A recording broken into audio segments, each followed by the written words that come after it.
करवा चौथ की कथा। बहुत समय पहले की बात है। एक साहूकार के 7 बेटे और उनकी एक बहन करवा थी। सभी सातों भाई अपनी बहन से बहुत प्यार करते थे, यहाँ तक कि वे पहले उसे खाना खिलाते और बाद में स्वयं खाते थे। एक बार उनकी बहन ससुराल से मायके आई हुई थी। शाम को भाई जब अपना व्यापार व्यवसाय बंद करके घर आए तो देखा कि उनकी बहन बहुत व्याकुल थी। सभी भाई खाना खाने बैठे और अपनी बहन से भी खाने का आग्रह करने लगे, लेकिन बहन ने बताया कि उसका आज करवा चौथ का निर्जल व्रत है और वह खाना सिर्फ चंद्रमा को देखकर उसे अर्घ्य देकर ही खा सकती है। चूंकि चंद्रमा अभी तक नहीं निकला है, इसलिए वह भूख प्यास से व्याकुल हो उठी है।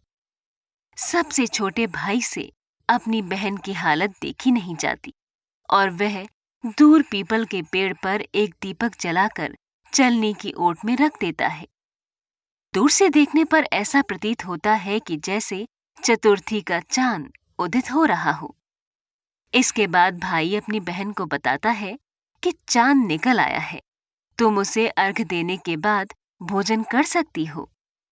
बहन खुशी के मारे सीढ़ियों पर चढ़कर चांद को देखती है, उसे अर्घ्य देकर खाना खाने बैठ जाती है। वह पहला टुकड़ा मुंह में डालती है तो उसे छींक आ जाती है। दूसरा टुकड़ा डालती है तो उसमें बाल निकल आता है और जैसे ही तीसरा टुकड़ा मुंह में डालने की कोशिश करती है तो उसके पति की मृत्यु का समाचार उसे मिलता है। वह बौखला जाती है। उसकी भाभी उसे सच्चाई से अवगत कराती है कि उसके साथ ऐसा क्यों हुआ। करवा चौथ का व्रत गलत तरीके से टूटने के कारण देवता उससे नाराज हो गए हैं और उन्होंने ऐसा किया है। सच्चाई जानने के बाद करवा निश्चय करती है कि वह अपने पति का अंतिम संस्कार नहीं होने देगी और अपने सतीत्व से उन्हें पुनर्जीवन दिलाकर रहेगी। वह पूरे 1 साल तक अपने पति के शव के पास बैठी रहती है, उसकी देखभाल करती है।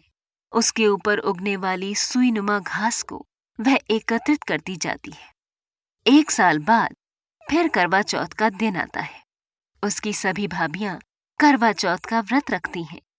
जब भाभियां उससे आशीर्वाद लेने आती हैं, तो वह प्रत्येक भाभी से यम सुई ले लो, प्रिय सुई दे दो, मुझे भी अपनी जैसी सुहागिन बना दो, ऐसा आग्रह करती है। लेकिन हर बार भाभी उसे अगली भाभी से आग्रह करने का कहकर चली जाती है। इस प्रकार जब छठे नंबर की भाभी आती है तो करवा उससे भी यही बात दोहराती है।